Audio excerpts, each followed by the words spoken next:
Imagine a world where every day begins with thousands of people boarding planes that haven't seen a proper technical inspection in ages. This is not a scenario from a disaster movie, but the harsh reality faced by the residents of Iran. Every day, millions of people board these aircraft not out of whim or a desire to tempt fate, but because they simply have no other alternative. Since the Islamic Revolution of 1979, aviation disasters have claimed the lives of nearly 2,000 people in Iran. Behind each of these horrific numbers lies a personal drama and a tragic story. One of the most sorrowful pages in this chronicle occurred on July 15, 2009, when Caspian Airlines Flight number 7908 was en route from Tehran to Yerevan. At an altitude of over 10,000 meters, one of the engines of the 29-year-old Tu-154M aircraft exploded. The aircraft literally disintegrated in the air, taking the lives of 168 people, including the Iranian youth judo team. The investigation conducted after the disaster revealed that the engine was in a critical state.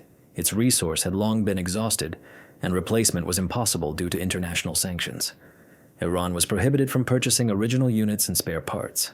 To keep the fleet in more or less working condition, mechanics were forced to use makeshift parts and illegal supplies.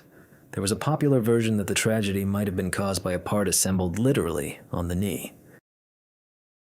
Although the exact role of such homemade parts in that disaster was never proven, the very fact of their use speaks volumes. In Iranian aviation, aircraft whose vital systems rely on homemade and smuggled parts have been operated for decades. This has long ceased to be an exception. It has become a system. According to expert estimates, over 90% of all parts used in Iranian aircraft today are obtained illegally through various gray schemes, smuggling, or by cannibalizing other aircraft. If you ever find yourself on the tarmac at Tehran Airport, you will see entire rows of planes turned into donors. Their engines, landing gear, and cockpit panels have been removed. These planes will never fly again, but they give other machines a chance to stay in the sky. The mechanics working in Iranian hangars are a story in themselves. They do not have access to official manuals, original components, and often modern equipment. So what do? They are forced to manually remachine metal parts, assemble electronics from decommissioned boards, and even master 3D printing technologies to manufacture small elements. Every day of their work is a balancing act between engineering genius and despair. Where a European mechanic can simply order a new part from the manufacturer, their colleague in Iran sits down at the machine and crafts it themselves. The average age of passenger planes in Iran is about 30 years. In comparison, in Europe and the United States, airlines strive not to keep planes older than 15 years in their fleet, and some budget carriers have an average fleet age of just 7 to 8 years. In Iran, however, you can still find machines in the sky that are over 40 years old. These are old-timers that have long been scrapped for metal in other countries. But here, they continue to carry people over mountain ranges and endless deserts. In 2015, hope dawned for the country. After the nuclear deal was concluded, sanctions on Iran were partially lifted, and Iranian airlines immediately ordered more than 200 new aircraft from giants like Airbus, Boeing, and ATR. This was supposed to be a true rebirth of the aviation industry. However, the dream was short-lived. Within 3 years, the sanctions were reimposed. Only 16 new machines were delivered, and the remaining contracts were canceled. Once again, closed doors.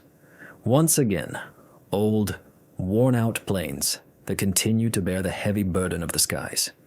And so today, despite all the tragedies, despite all the potential dangers, millions of Iranians continue to fly. Why? Because there is simply no choice. Iran is a vast country with an area of 1.5 million square kilometers, roughly the size of all of Western Europe. There are no high-speed railways here, highways are rare, and traveling by bus or car between major cities can take a day or more. Imagine the route from Tehran to Mashhad, 926 kilometers through mountains and deserts. By car or regular train, this journey takes about 12 hours. In Europe, a similar distance, say, between London and Glasgow, is covered by train in 5 hours. In Iran, however, there are no high-speed trains. The only alternative is the airplane, and in 90 minutes of flight, you are already there.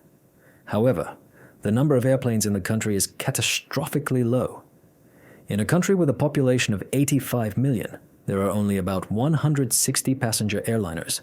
For example, in the United Kingdom, with a population of 60 million, there are more than 1,000 such planes. The result is obvious. Every plane in Iran operates at the limit of its capabilities. Often the same airliner makes 3 to 4 flights a day. And at night, instead of full technical maintenance, it undergoes a quick inspection on the fly. If suddenly one aircraft requires serious repair, dozens of flights are canceled and hundreds of passengers are left at the airport. Iranian aviation is so isolated that even flying abroad directly is almost impossible. Iranian airlines have almost no long-haul flights. Want to get from Tehran to London? There will be no direct flight. First, you have to fly to Istanbul or Dubai, and from there on foreign airlines. Iranian carriers, such as Iran Air, are effectively confined to regional boundaries, performing short flights within the country or to neighboring states.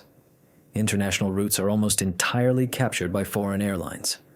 The problems of Iranian aviation are not limited to domestic flights. Where in a normal country airplanes open a window to the world, in Iran it has been slammed shut. Their old worn-out airliners are simply not capable of performing long routes. As a result, almost 65% of international flights to and from Iran are operated by foreign airlines. Just imagine, Turkish Airlines carries about 12% of all Iranian passengers abroad. The remaining passengers trust giants like Emirates, Qatar Airways, and other carriers from the Persian Gulf countries. In essence, neighboring states have become the only opportunity for Iranian travelers to get out of their country. Here lies a double irony.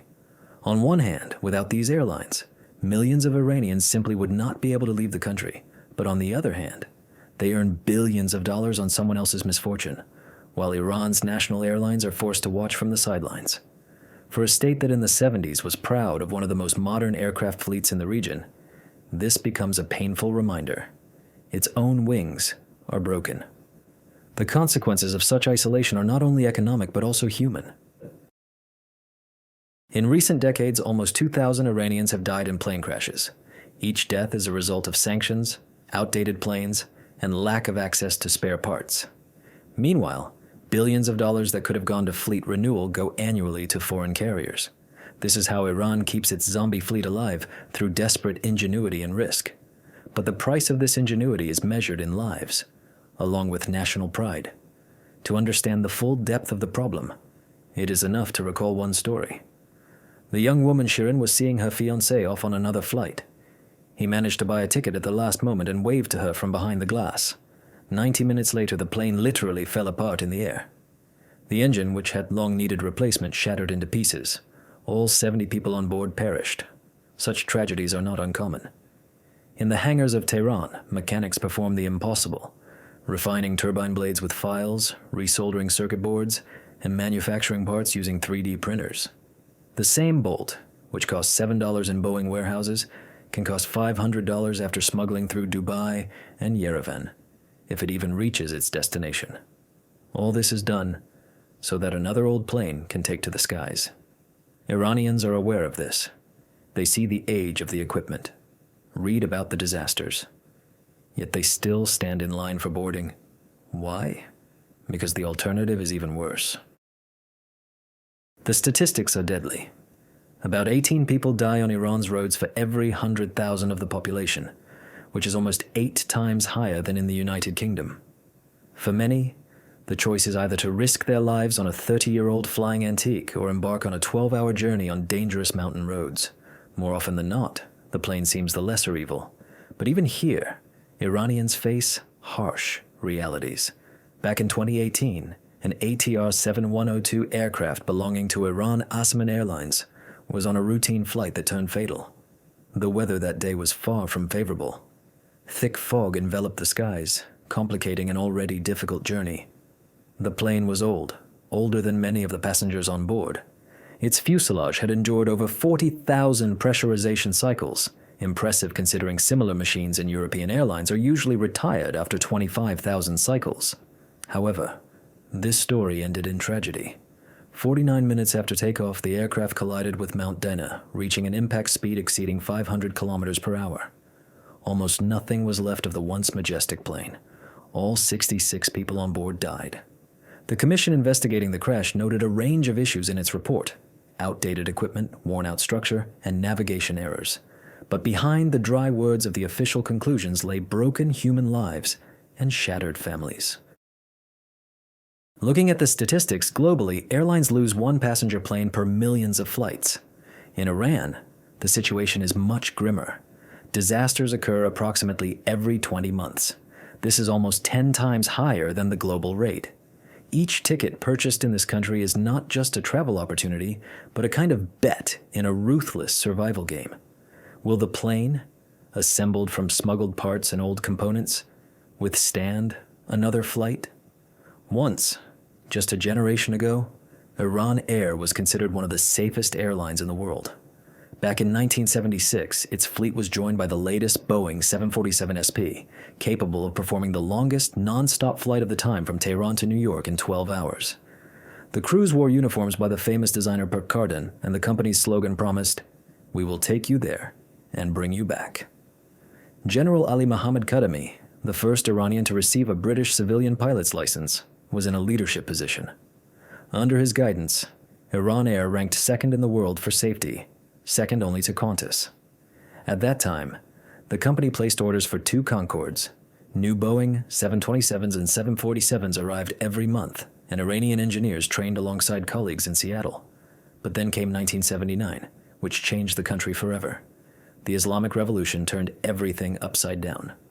Within weeks, the Iran Air Board of Directors was dissolved. Many executives were arrested, executed, or exiled.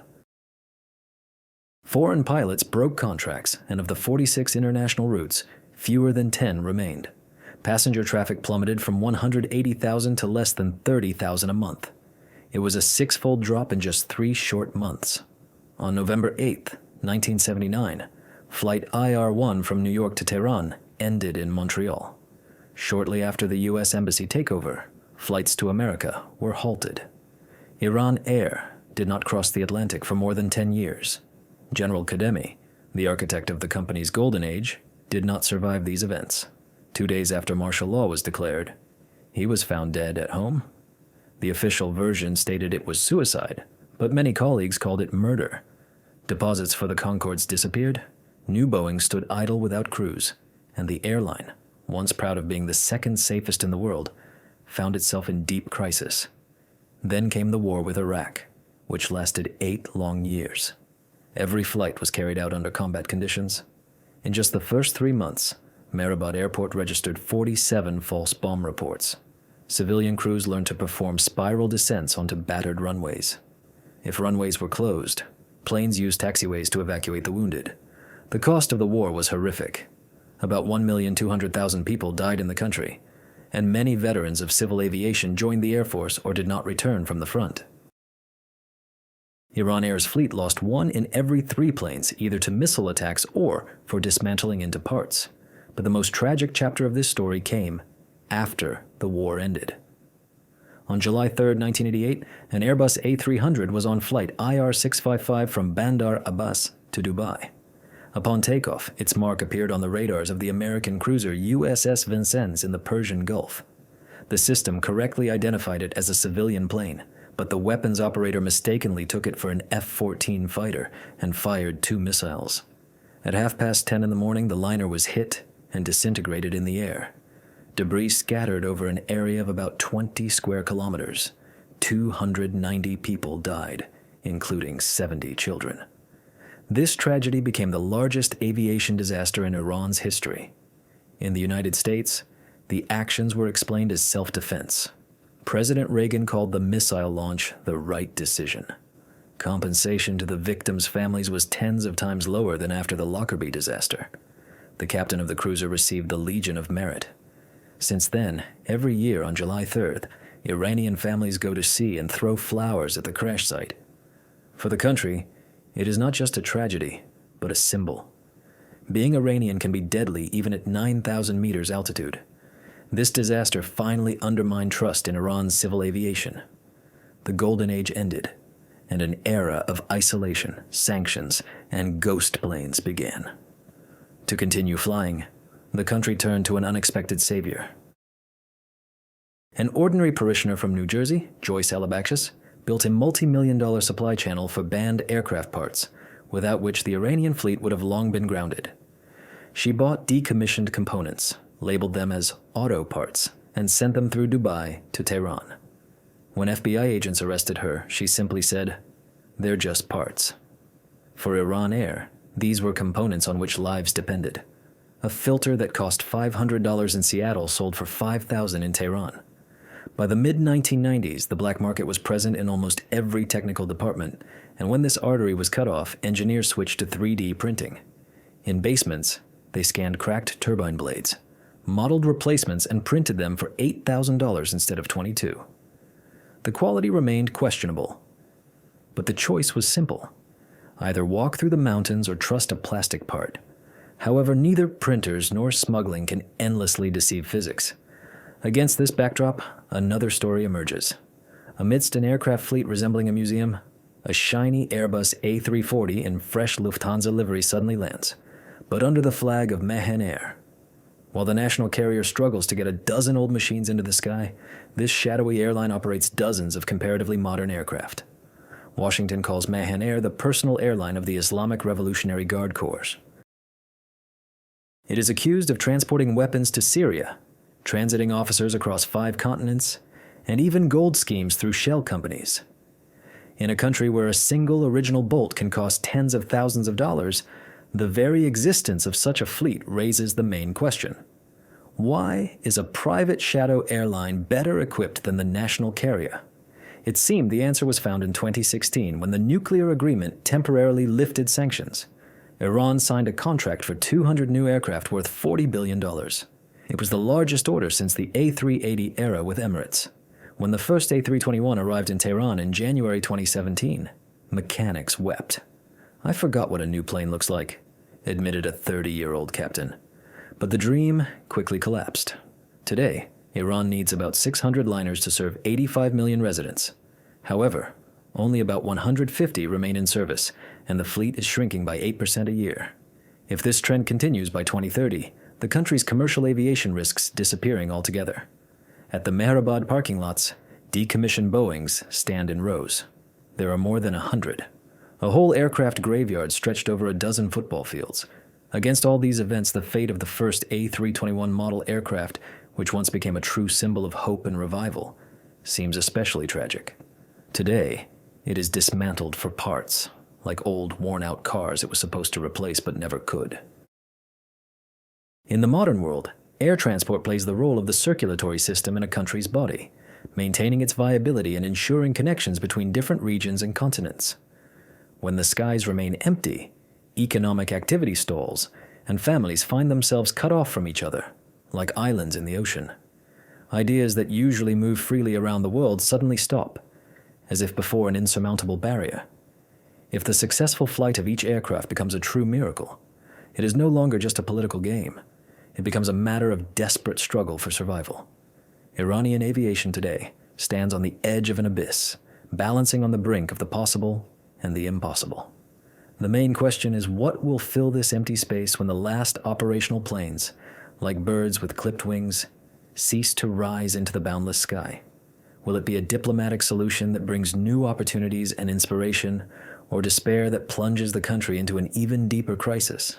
This question remains unanswered, but its significance is hard to overestimate, as the future of an entire nation, its resilience, and its ability to develop in the face of global changes depend on it.